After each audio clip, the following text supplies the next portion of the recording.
Thank you for this wonderful introduction, though I don't know how much of that I deserve.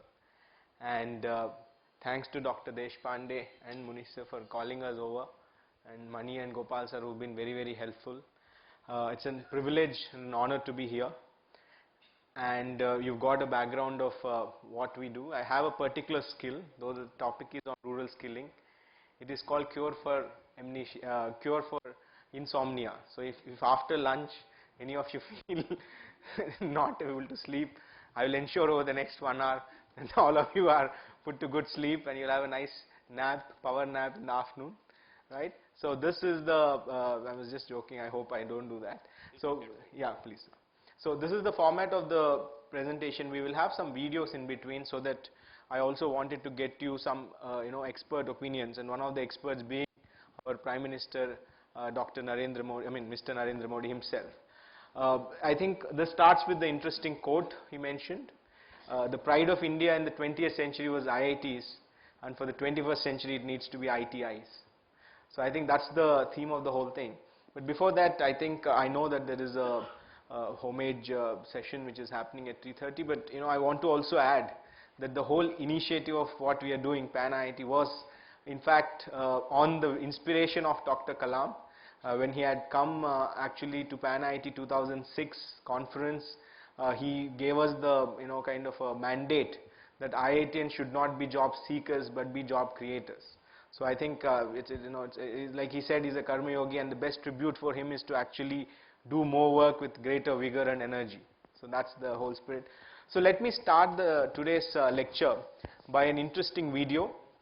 This is the video that was actually part of the speech which Prime Minister Modi had given for Skill India program being launched, and this is not too far, it was only on July 15th. So I will spend about 6-7 minutes of his time. It's a wonderful watch. If you guys want to kind of go online, it's narendramodi.in, you can download the video or definitely see it.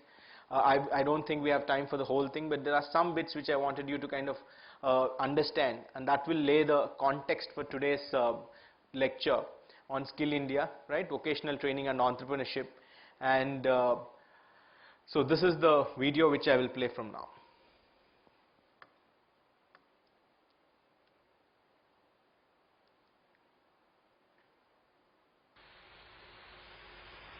पिछली शताब्दी में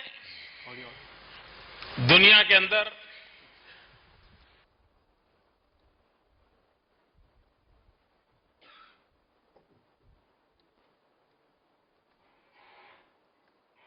हमने IIT के माध्यम से विश्व में अपना नाम बनाया। दुनिया ने हमारे आईआईटी को एक अच्छी इंस्टीट्यूशन के रूप में स्वीकार किया।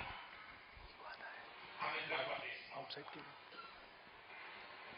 लेकिन इस शताब्दी में हमारी आवश्यकता है आईटीआई की।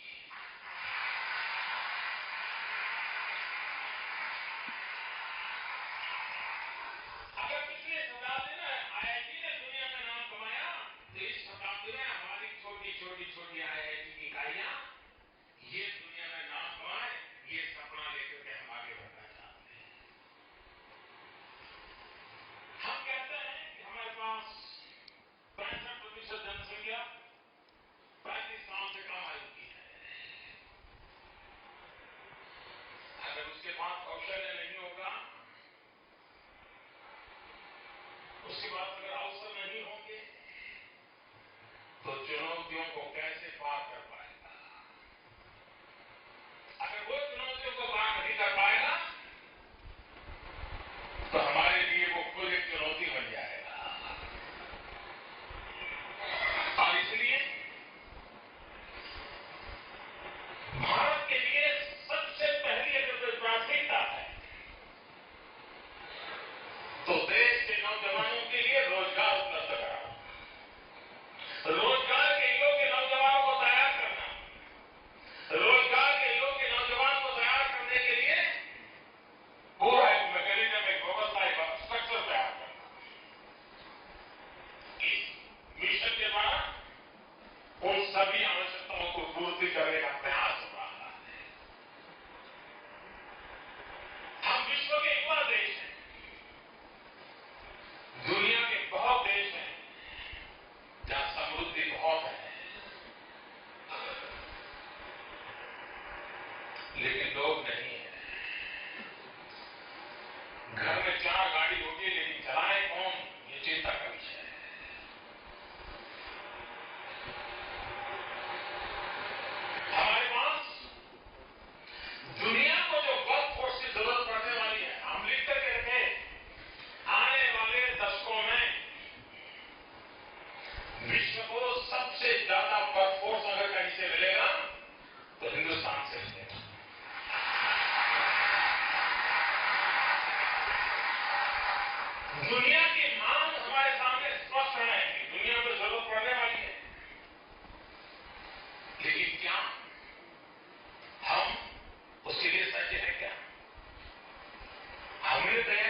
No, that's fine, good, Ahmed. Don't worry, don't worry.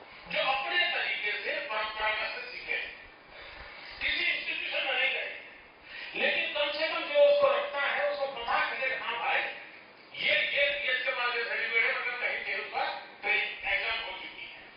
भले अपने आप सिखाओ, आज उम्र तेरे 35-40 पार कर गया हो, लेकिन उसको लगता है कि मेरे पास कोई अथॉरिटी नहीं है, कोई आइडेंटिटी नहीं है।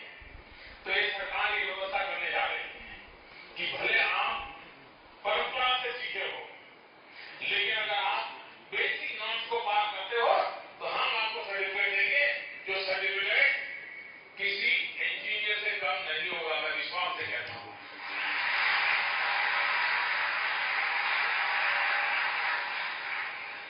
अब ये बड़ी कठिनाई है, सवाल बता रहे थे कि हर कोई कहता है कि अनुभव क्या है, वो कहता है मेरे काम तो दो, फिर मैं अनुभव का बताऊं। पहले मरना की पहले हटा, इसी का बहस चल रहा है, नौकरी नहीं, अनुभव नहीं से नौकरी नहीं, यही चलता रहता है। हमारे यहाँ आवश्यकता है एंटरप्रेन्योरशिप को बल देना। कभी कभी उद्योग जगत के लोग भी एंटरप्रेन्योर को रखने से डरते हैं, उनको लगता है रख लूंगा और सरकार का कोई साहब आ गया और सर गिरेगा, ज्यादा हो गए, मर गया, मेरे कारखाने को ताला लग जाएगा, तो रखने को तैयार नहीं है। कानून की जगह में कभी ऐसी है, हमारे नौजवानों को जगह नहीं मिलती है। हम चाहते हैं कि देश में रोजगार का अवसर बढ़े, जो एंटरप्रेन्योरशिप के लिए जाना चाहता है उसको अवसर मिले, जो अप्रेंटिसशिप के लिए जाना चाहता है उसको अवसर मिले। जब तक उसको अवसर नहीं मिलेगा अनुभव आएगा नहीं। और इसलिए हमारी कोशिश है कि अप्रेंटिसशिप को कैसे बढ़ावा दें।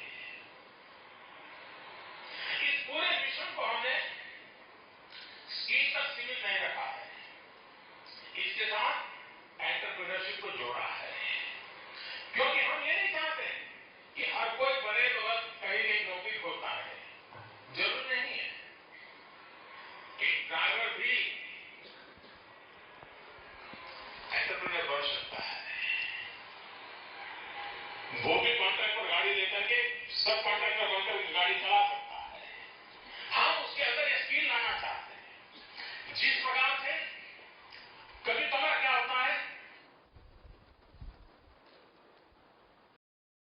Very entertaining and informative, but we have to progress further. I think you got the basics of what the Honorable PM was trying to tell you. There were some points about something called recognition of prior learning. Hello? There were some points about, is this audible? Am I audible? Already people have started sleeping, no? Is that okay? Some problem. Vision from the PM itself, basically he talked about skill development and entrepreneurship.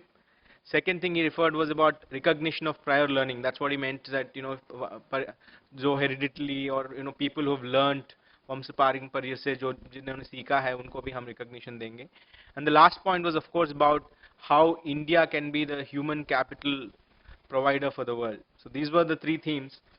So let's proceed further. I think these are the various sections of the presentation or lecture today, and I would start with the skill development in India, the background and value chain economics. Before that, I think it was Mr. Gopal who had mentioned that actually the government, this government and the earlier one also, have been spending quite a bit of energy and policy initiative on skill development. I think it was Mr. Modi's vision about how he has clubbed all the ministries which had skills. There were about 17 of them, which were all running concurrent skill development programs and synergized into one single ministry under the Ministry of Skill Development and Entrepreneurship. So I think these are things which are now coming to play. If you see, for example, which are the ministries in charge, to the right, do you see that there are welfare schemes, then there is DGET, then there is UGC, there is AICT, and then the Ministry of HRD. So bottom line is that about 432 million people, that is close to 400 crore people, 430 crore people are supposed to be under the education/skill development paradigm. and out of this, substantial number of them are actually dropouts. In fact, when you do look up the video online, the initial part talks about how he envisaged the skill mission for not who have actually been able to graduate or even go to an IIT. He takes that exam.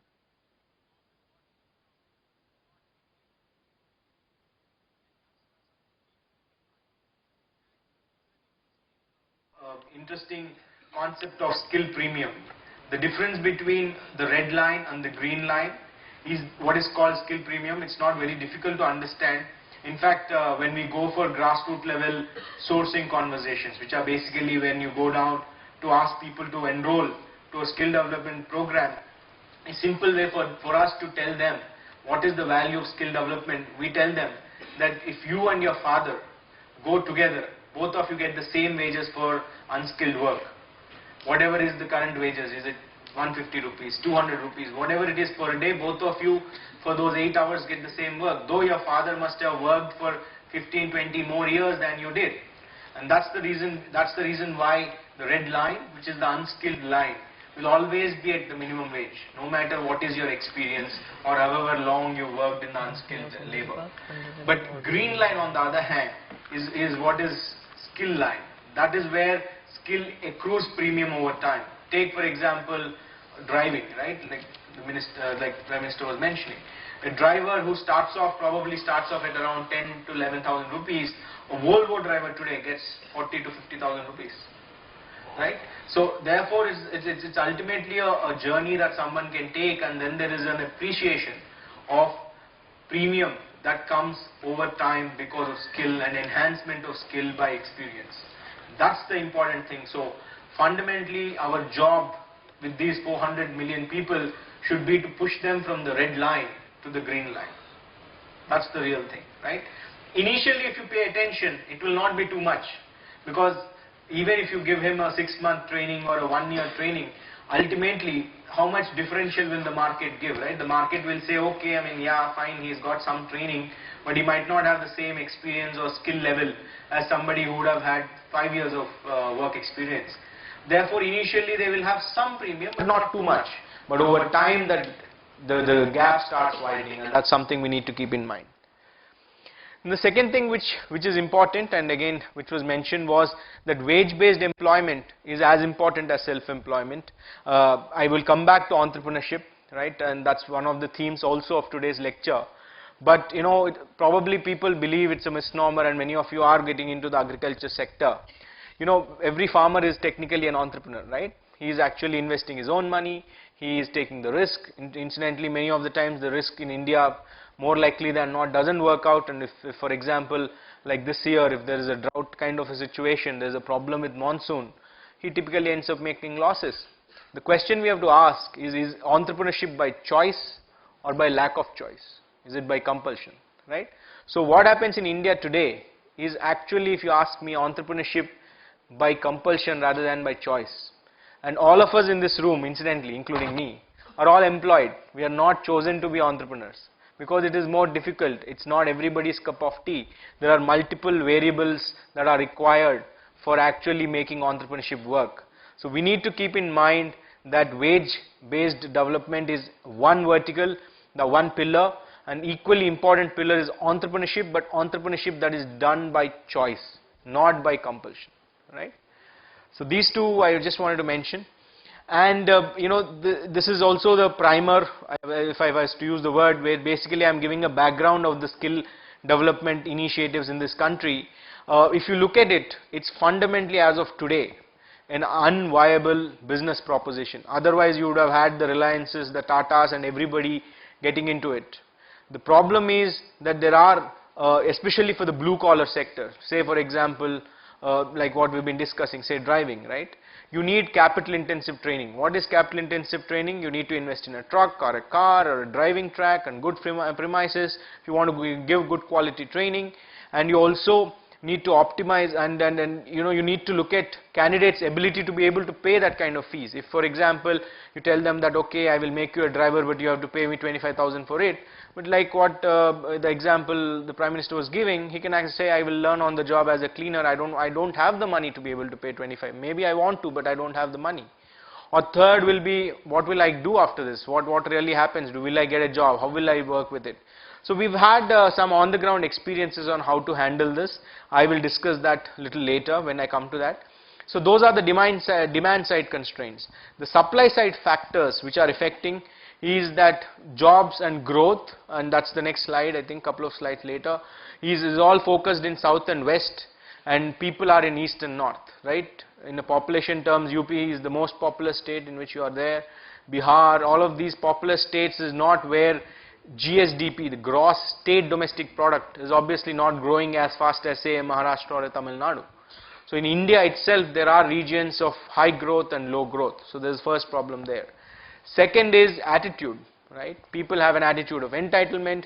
People have an attitude of pride. Nowadays, I understand many youngsters, and then I'm sure the faculty at Bird will informally share with you, it's not been easy to handle classes because people have a preconceived notion that I already referred to Professor Google. I mean, I really don't need you.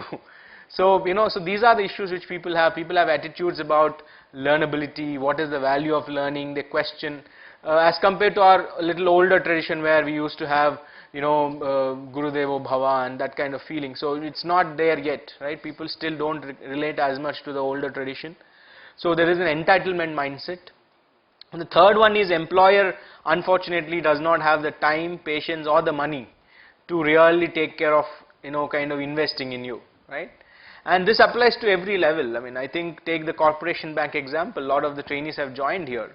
If for example, they were not competent enough for the job, corporation bank would not go extra mile and say, okay, we will get involved with your life over the next 3 years, make you competent to be able to join corporation bank and then give you an offer. They won't do that. They want a ready-made people. They can, yes, they'll do some grooming, some like what's happening with the Bird training, they'll do some some orientation, but nobody wants to really train somebody ab initio.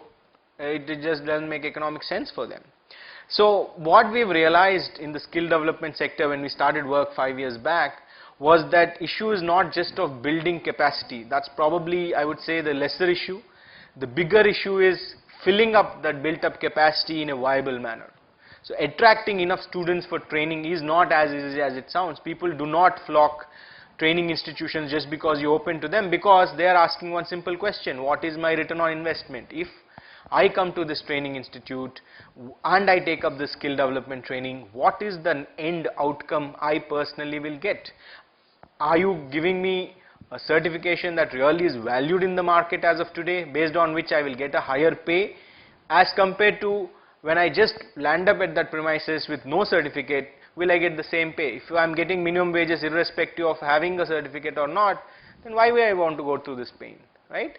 So I think very, very valid questions. They are questioning, the way currently the entire system is organized, and these are answers which will take some time for unraveling. The ecosystem needs to mature.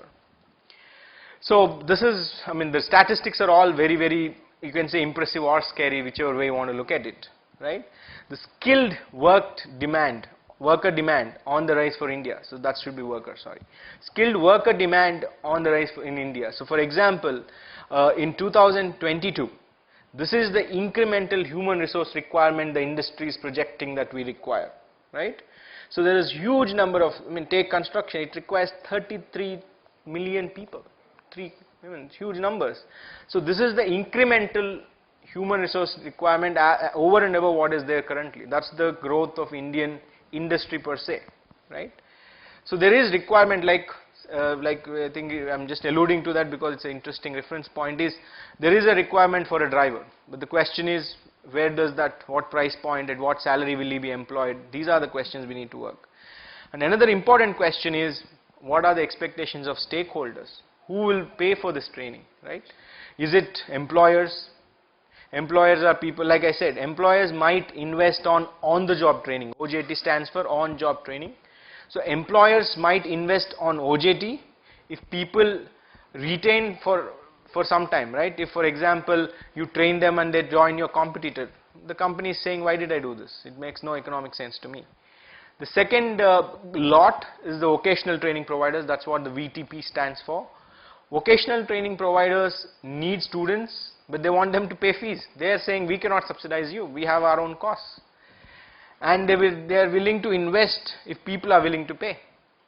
And the third lot is of course students who want an assured job, good pay. Most of them dream of becoming very rich very fast and very easy money. So there are the aspirations and they have whatever they have, and they might not have either the cash or the willingness or both till results are seen. So we have these three constituencies in the skill development ecosystem which have different tendencies to invest or not invest. And one player which I have not added here because consciously so, and is because the government is one big spender in this sector. It is actually probably one of the biggest subsidizers in the space, but the way the mission and the skill development policy are evolving, increasingly the government wants to be very, very smart and targeted about its subsidy. It just does not want to give across the board subsidies, and I think a very simple example is IIT's fees itself.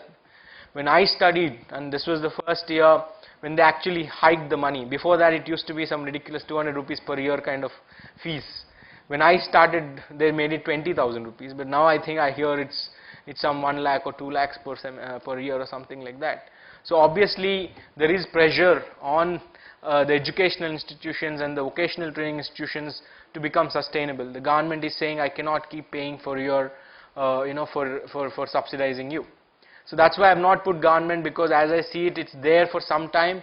It wants to minimize its investment. It wants to give its targeted subsidy to probably like some disadvantaged economic groups or very, very marginal groups, not for generally the masses, right? So this is the structure of various stakeholders in the vocational training. And the economics of vocational training is that and this is the famous system which is followed across the world. Unfortunately in India it is not yet there, it's getting there. Is that there is two concepts in vocational or skill development. One is called vocational education and the second thing is called vocational training. Education is basically software, if I may put it very simply. Vocational training is the hardware. It is the hard aspect of learning. The soft part of it is, for example, your manners, your culture, your discipline, your punctuality, safety, productivity, quality. These are the soft aspects. The hard aspects is the technical skill. For example, do you know driving, do you know plumbing, do you know welding, or do you really understand accounting? So these are the things which are there. So across the world the model is that vocational education is done in typically training institutes, and vocational training is done on the job through apprenticeships. That is what was being alluded to. Apprenticeships therefore become very important because people have to learn on the job. It's difficult to replicate real life situations for many sectors. So this was the point I was talking about, that human capital supply is, if I were to say, somewhere on the eastern northern side, like here, right here, and then the human capital demand was as it were in south and west.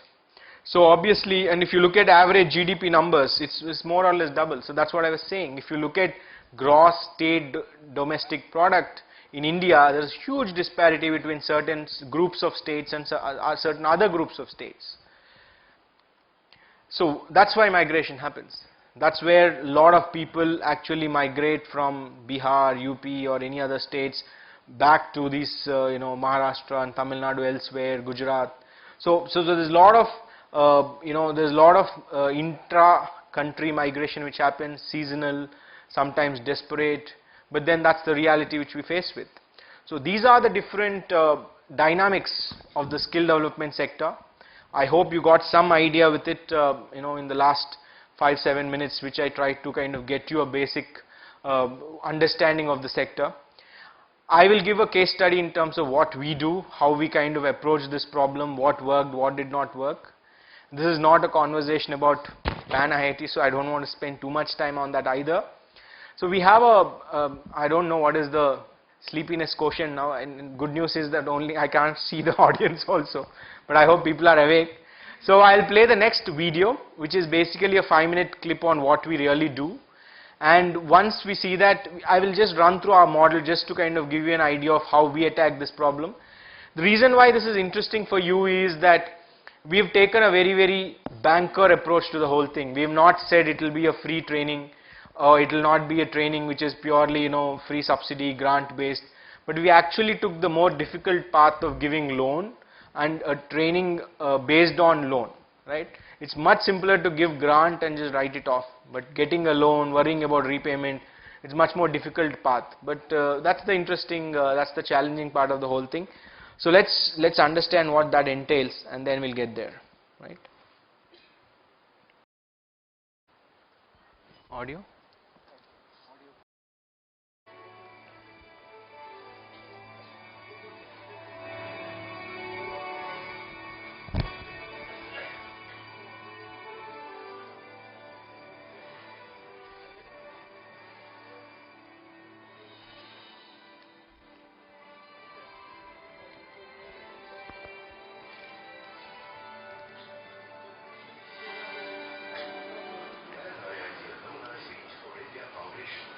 PARFI is the nation-building enterprise of Pan-IITians to enhance influence of the underprivileged. Corporates have a revenue model that enables scale, while NGOs pursue grant-based social mission. PARFI is a new breed social enterprise that pursues social mission coupled with sustainability principles at scale. This path-breaking nation-building approach is at the heart of rural skill Gurukul model. The National Skills Development Council, headed by our Honorable Prime Minister, has recognized skills development for our youth as one of the most important challenges and opportunities for our country. The Pan-IIT Gurukul model of engaging with the youth, which is an excellent model, which should be looked at from the point of view of replication across the country, across the various districts. I would certainly recommend this. PARFI's rural skill Gurukuls are vocational training schools that provide short-term technical training in a residential Gurukul setup with a short placement and 100% loan financing. The National Skill Development Corporation, NSDC, is very privileged to be able to get and partner Pan-IIT. It demonstrates the thought leadership and dedication of a band of committed ex-IITians who have got together, conceptualized and implemented this whole PARFI program to actually create an ecosystem in partnership with different types of organizations.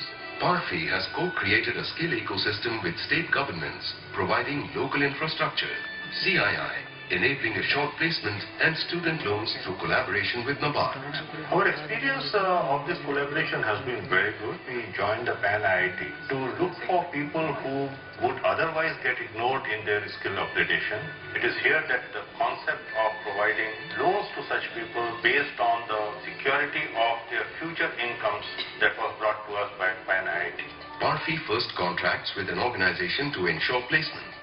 NABARD refinances local NGO network that sources candidates and disburses loans for enrollment into PARFI skill Gurukuls. After training, the candidate joins the employer and pays EMI through standard deductions from his monthly salary.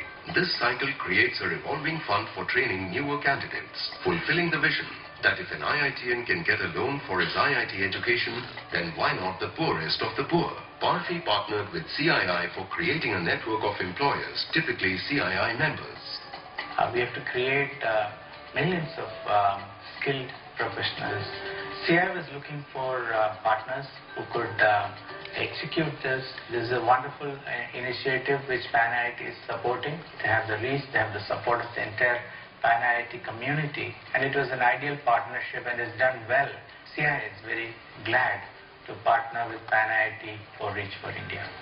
Demand-led technical training is imparted using latest technologies, such as simulators, along with work site-like infrastructure.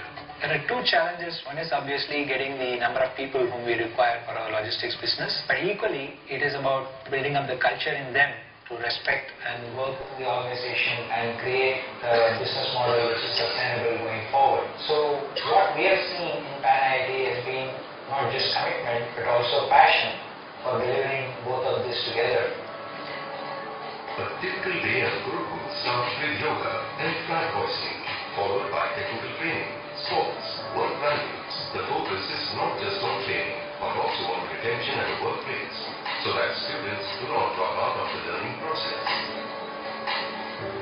We have been associated with PARFI. Experience has been very good. The people who have been trained by them are working with us. We find very little attrition. In turn, outside people are also getting very excited, asking for people trained by PARFI. The training imparted by them is also of a very good quality. The boys who have been trained in their organization also are showing a lot of promise. गांव घर में खेती बाड़ी करते थे, उन लोग को उसमें कोई प्रॉफिट नहीं मिलता था। मेरा लड़का को जो है तो प्रशिक्षण के लिए यहाँ गुरुकुल में भेज दिए हैं। यहाँ सीख जाएंगे तो कुछ काम आगे बढ़ेंगे, तो कुछ परिवार का माने भरण पोषण के लिए कोई दिक्कत नहीं होगा। फिर हम लोग यहाँ से भुवनेश्वर में सापुर जी पालन जी का साइड में हम लोग गए। 7,000, 8,000, 8,500 तक हम लोग का भी पगार मिल जाता है। जो 6,500 लोन लिए थे तो हम लोग 6 महीने में चुका भी दिए। कमाएंगे तो हम सोचते कि सुपरवाइजर बनेंगे, इंजीनियर बनेंगे, आगे लेके चलते हैं, पीछे नहीं हटेंगे।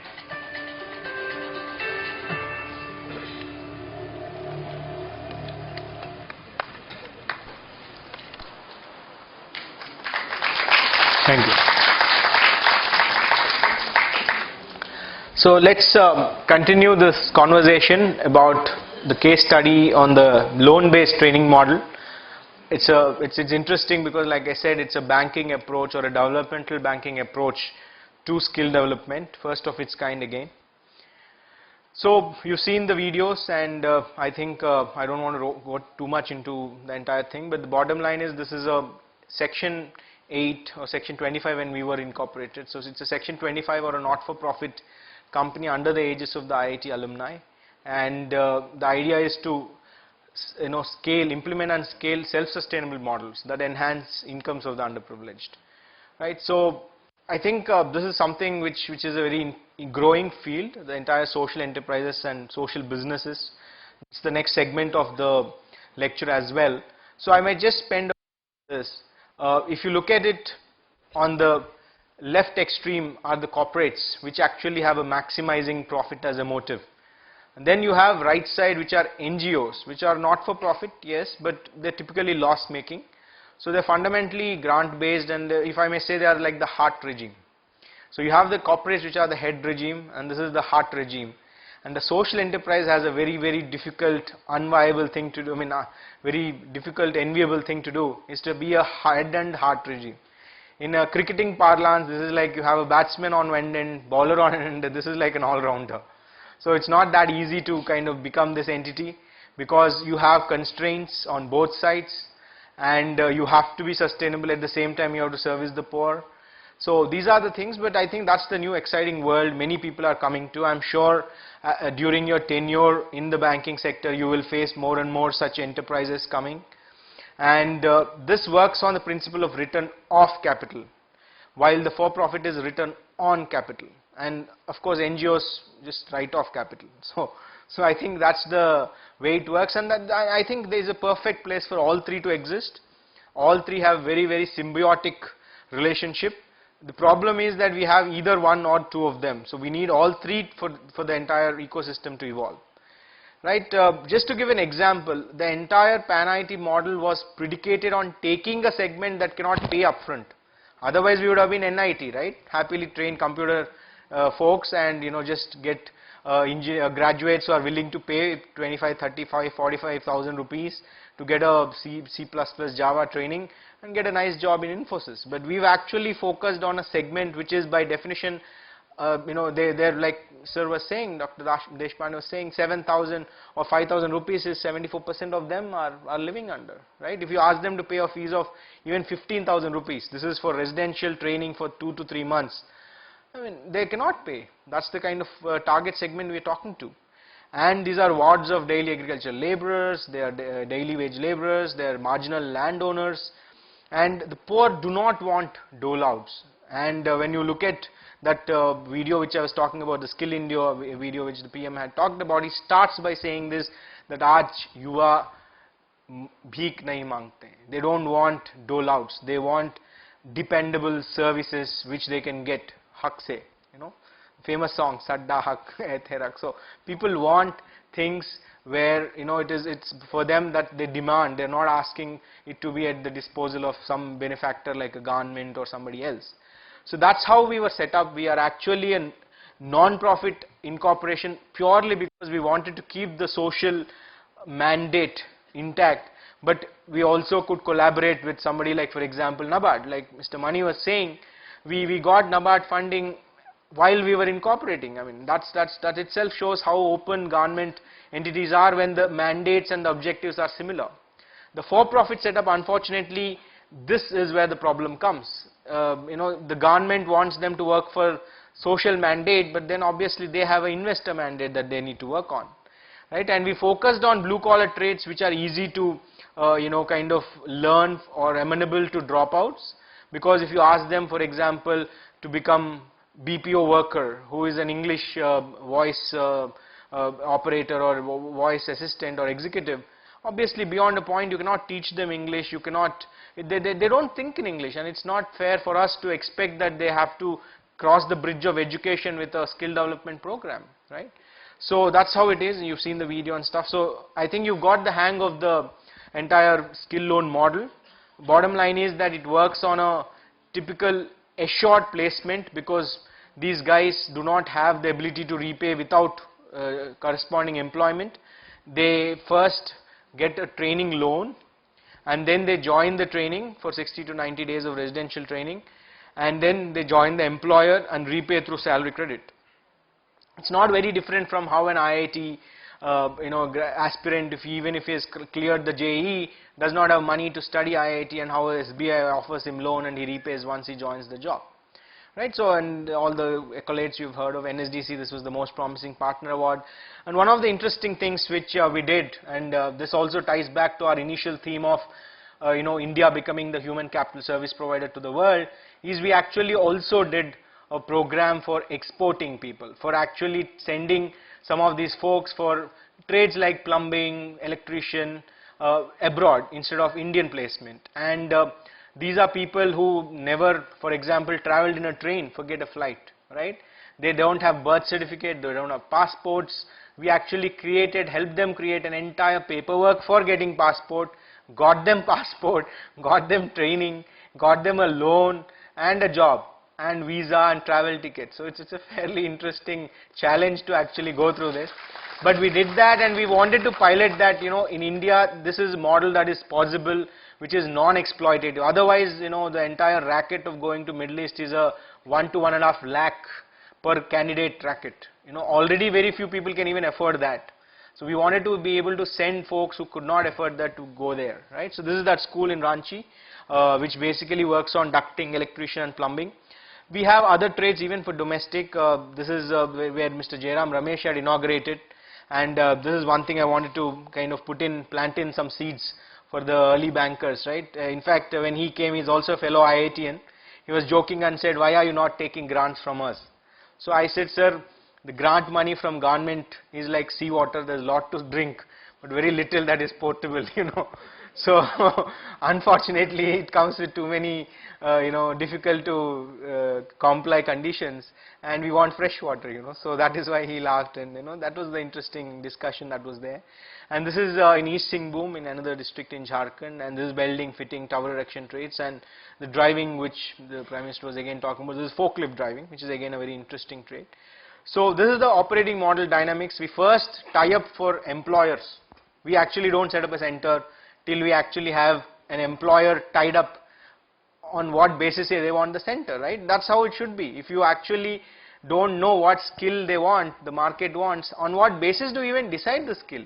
So in our model, it starts with demand first. We actually go and sign an MOU with an employer. After the signing of dotted line, we say we will set up a center for you. And it's in future tense. It is not in past tense or present tense. We already have set up. No. Then we ask them, what do you require in your training infrastructure? How do you work? You will be surprised. Each company has their own set of parameters that they want. Some, two construction companies do not have one trade common. I mean, that's fair, right? It's their job. They are giving jobs, whatever they want. So it's completely 100% customized captive model. Then of course we mobilize candidates and train and deploy in a self-sustainable manner.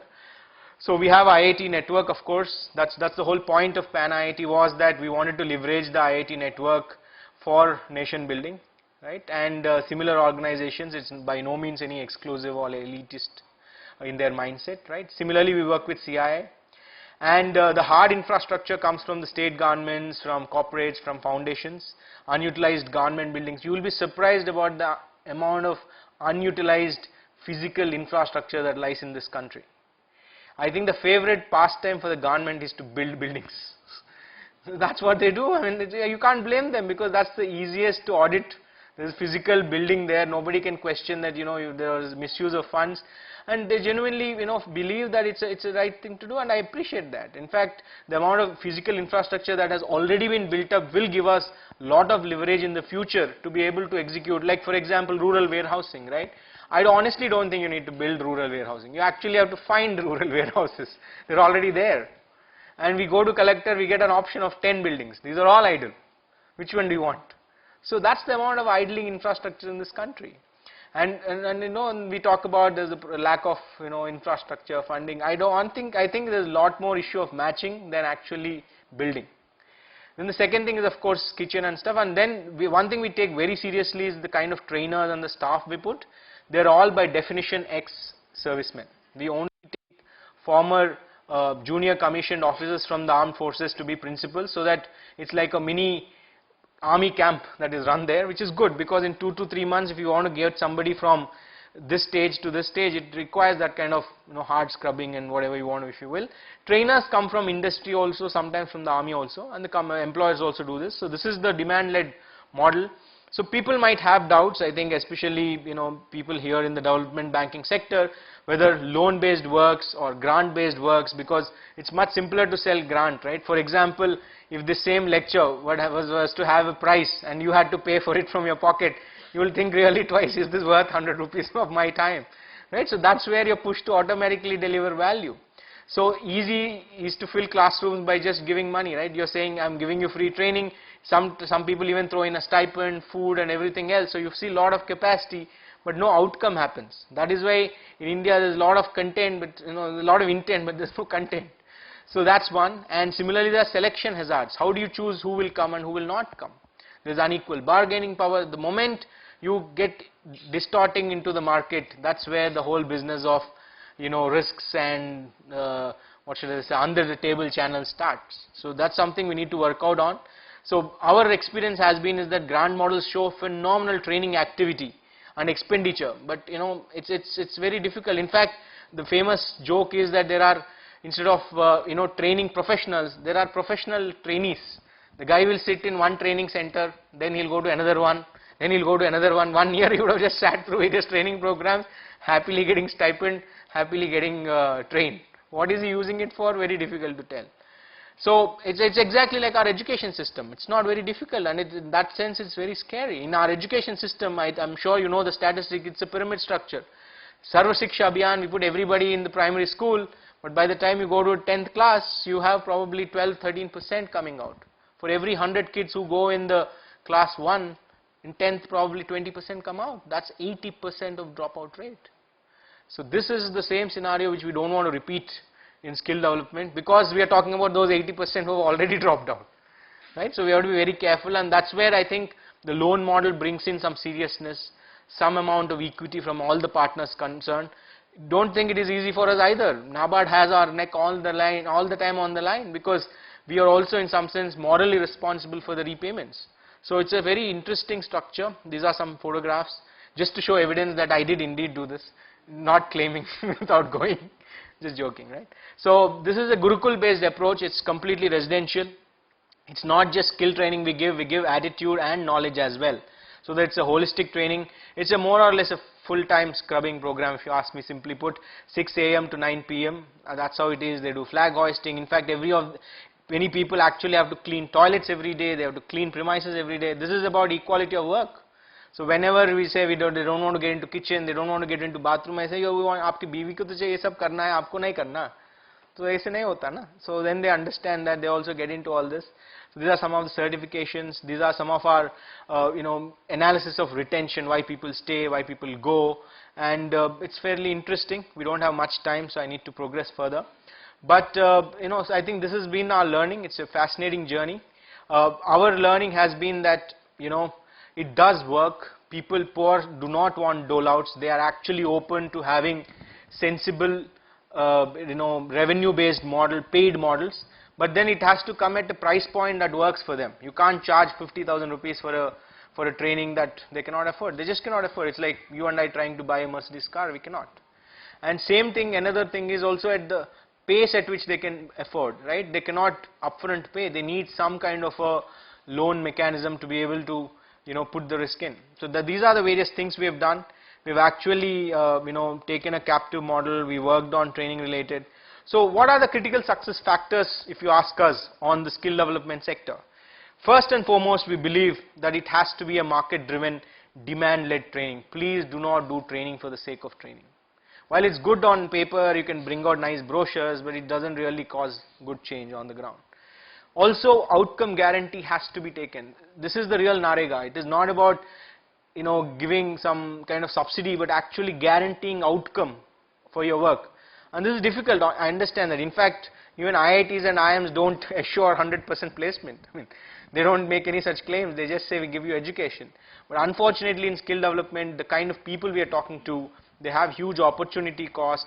They are people who you can't take them lightly, and they're not in the business of finding their own stuff. So you need to help them out.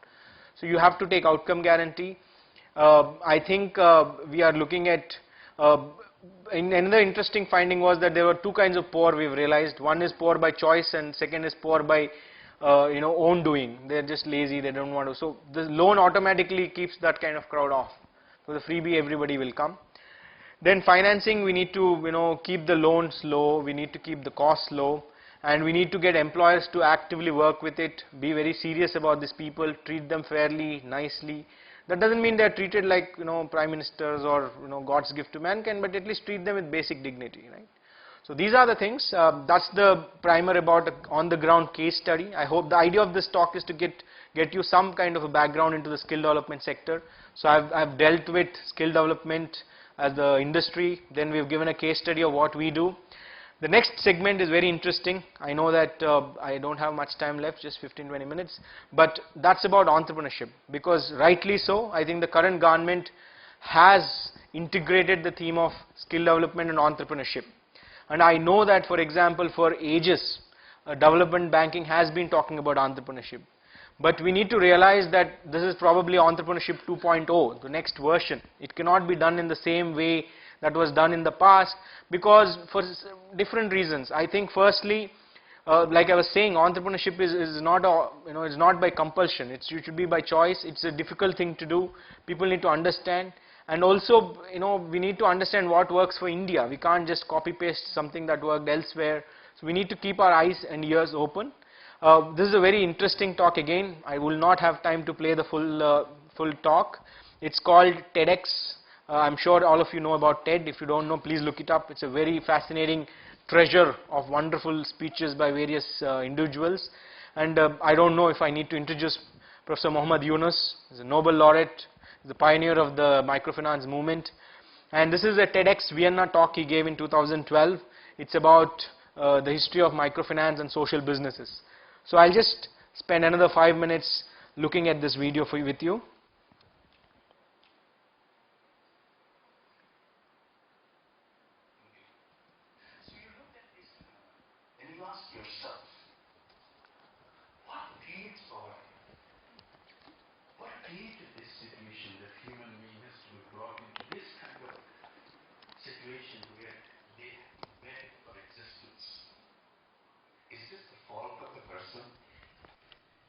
Repeatedly I come to the same conclusion.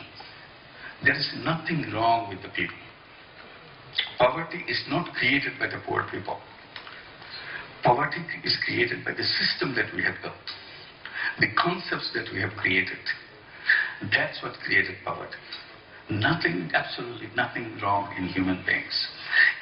Poverty is externally imposed phenomenon.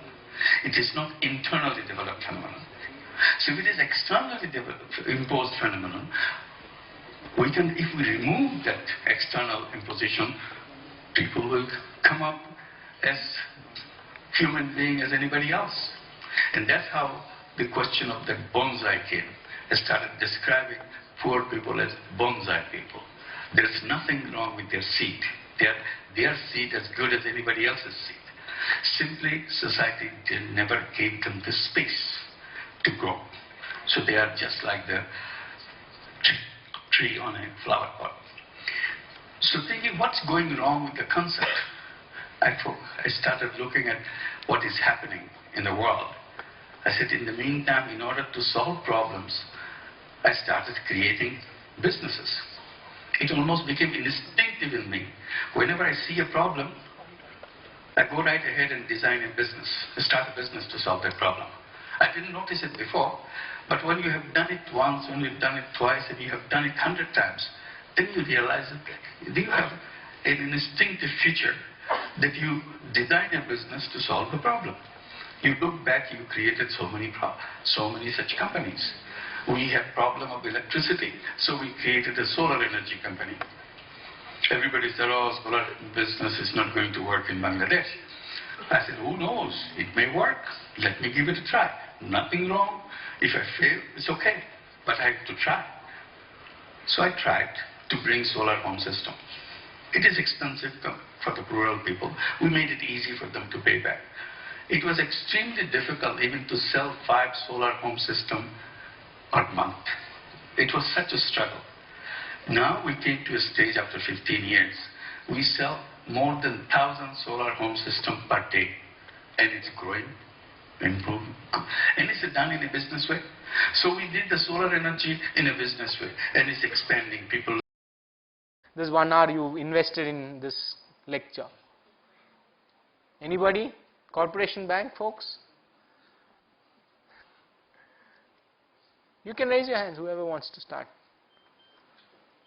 It's always starting trouble. Oh, you got no takeaway? Then that's a waste of your time. Oh, excellent. Get started, please.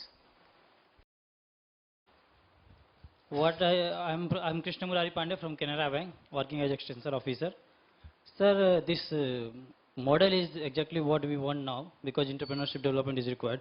But I have, for your kind of information, for takeaways, as a banker, I can take like, say, if this is mechanized through UID, because Aadhaar card links, so we will also be very comfortable to lend those people, and recovery will be taken care of any PIS. But the query is, like you are saying, first I will train them, then I'll post to them as on-job training, then they will come for entrepreneurship. So what kind of duration you think that is sufficient for them to go for on-job training?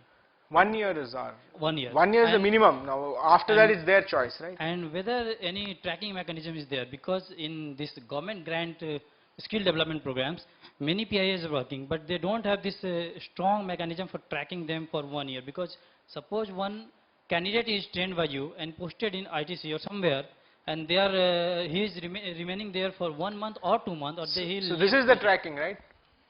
He actually repays the skill loan. So if you have 12 EMIs, where the guy is repaying, when is he repaying, on what date he is repaying, and the real. See, I believe everything is financial, right? I mean, so we all love God, we love everything, but thing is ultimately it boils down to some tangible financial outcome. Correct. So skill loan repayment tracking, which is to be done, right, like any other loan, that is the taste of the pudding. And you were saying that you have MOU with that agency for placing them there. What if that candidate will get, after 2 months, he will get higher salary from other organization? Can he leave or not? Absolutely, as long as he repays his loan. That's what we are saying. Then tracking problem will come. Sorry? Tracking problem. No, but will he repay the loan or not? See, you need to understand here. He has a UID collateral which is given. Now the onus is on the boy. If he, for example, does not want to repay, it will show in his UID record that he skipped 2 EMIs, he then repaid 1, then he skipped the other 3 altogether. So he is actually, making his own credit history bad. So now that's why I think the moment you have some kind of collateral like this, credit history. See, why does the SHG loan work? Of course the peer pressure and everything is there, but fundamentally it is availability of future credit. based on your current credit performance, that drives repayment. We are applying the same principle using technology. So we are training only those who have Aadhaar card or... Yeah, now I think it's substantial amount of people have, and we will. In fact, we are also facilitating creation of Aadhaar. So in case you don't have Aadhaar, you please come. We have 3 months along with the training. We'll get you Aadhaar as well. So that's what we do. Yeah, please.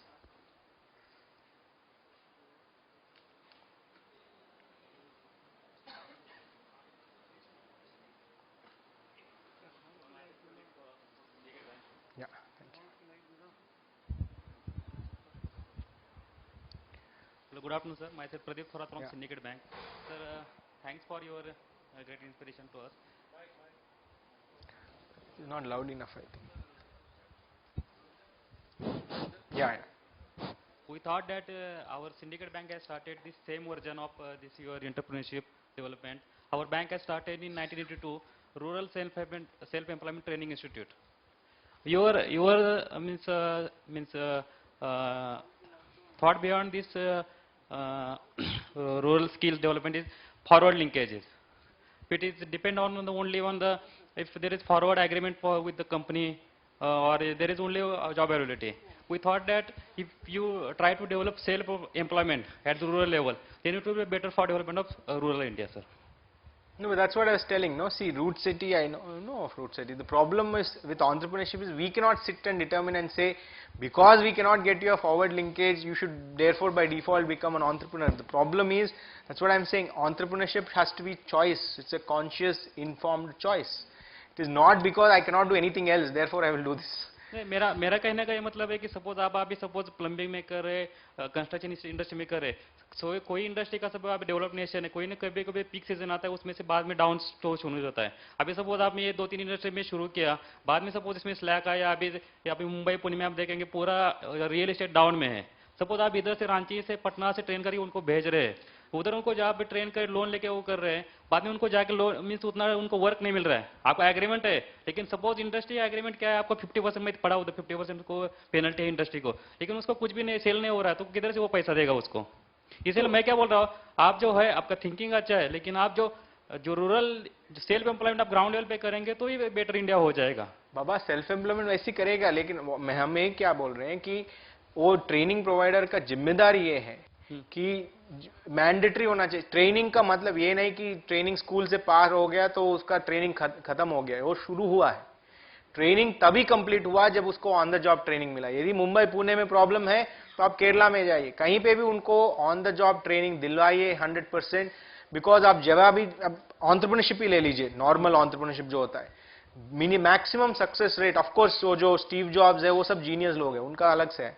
Ultimately जब तक ये बच्चे में वो समझ या कुछ speciality नहीं है, आम आदमी के लिए entrepreneurship which is experienced entrepreneurship had more success rate than people who are just fresh and starting, because उसको पता ही नहीं कि कंस्ट्रक्शन कैसे करें. आप उसके ऊपर में फाइनेंशियल रिस्क भी जोड़ दे तो ना उसके पास स्किल है, ना फाइनेंशियल एक्यूमेन है, ना स्टेइंग पावर है, तो वो कैसे सक्सेस होगा. इसीलिए प्रॉब्लम हुआ ना रूट सिटी का. That is what I am saying कि एक्चुअली इसीलिए टेक ऑफ नहीं हुआ क्योंकि ultimately self employment is not कि कुछ और मिला नहीं देयरफॉर इसमें घुसिए.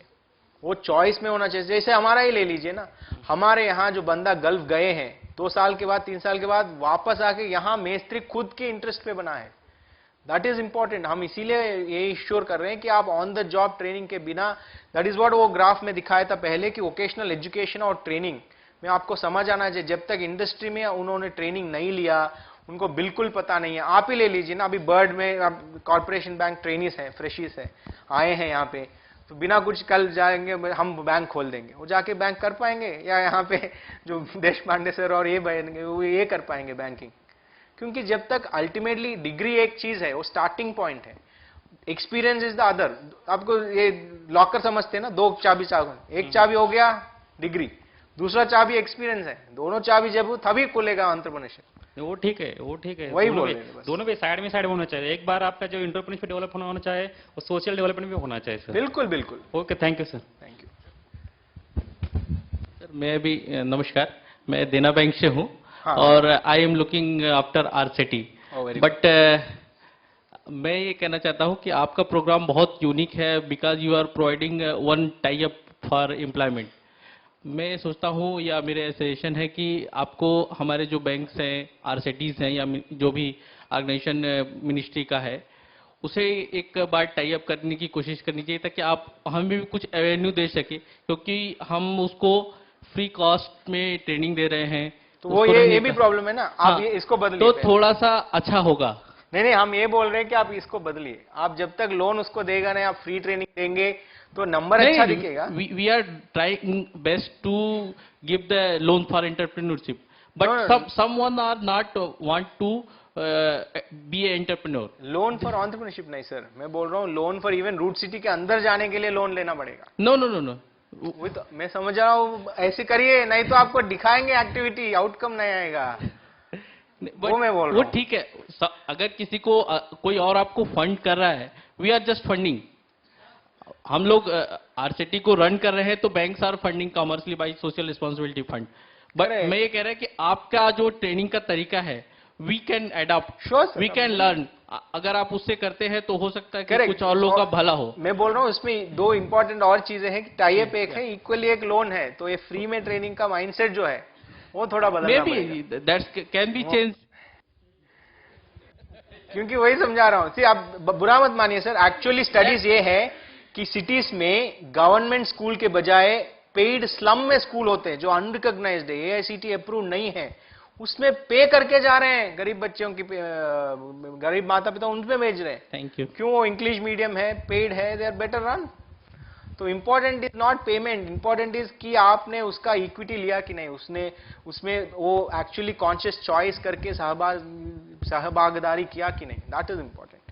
इसीलिए हम रूट सिटी की यही बात हुई थी, हम बोले सब फ्री में मत करिए ट्रेन। कैसे नहीं करेंगे, बजट है। अरे बाबा बजट है तो हमको दीजिए, वो अलग बात है। Anybody else? हाँ बोलिए भाई। In fact, sir, one thing I wanted to know in your presentation that how many such institutes you have all over India and in how many states? Yeah, we have about 20 institutes which we are trying to double to 40. We have about 7 states which we have covered, and we've trained about 5,000 plus students on the same loan-based model. Okay, sir. This particular video that you showed, I'm from NABARD itself. I am Kaushal Singh, and in 2011, when we were undergoing our induction training, this video was shown to us. So today I'm feeling very happy that now I'm meeting. We're saying the same story. We've not changed our line. Yeah, that the same model we are following. Absolutely, it's doing well. In fact, it's doing much better than even. Yeah, it's a very noble idea that every training should be demand-based. Absolutely. But what my feeling is that there are separate institutes for imparting training, and there is one mainstream education. Why don't we integrate these two? Because we don't need everyone to pass 10th and then +2 and graduation with simple degrees. They are absolutely useless. Correct. In fact, exactly what is the national skill policy अब जो July 15th को release हुआ है, if you have time, please online जाके पढ़िए। Absolutely यही बोल रहा है, it's called vocationalization of education.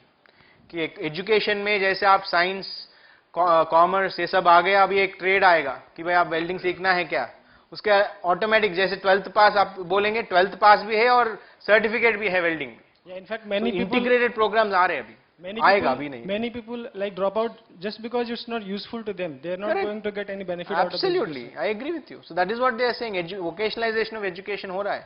That is my take out, sir, from your. Absolutely, excellent, excellent. Yeah. So whatever, I'm done. In fact, Prakash Saab, Badal Saab, in fact, invited us. We met, and हमको ये लगा कि पंजाब में ऐसी चीज की skill development की वहाँ की प्रॉब्लम नहीं, वहाँ पे अलग सी प्रॉब्लम्स है। तो वहाँ ये ट्रेनिंग, ये कोर्स हो तो इतने पैसे रखते कि एक ट्रेनिंग खुद खड़ा कर ले खुद इंस्टीट्यूट, तो उनका प्रॉब्लम अलग है। लेकिन चंद जिले ऐसे हैं जहाँ पे गरीबी है।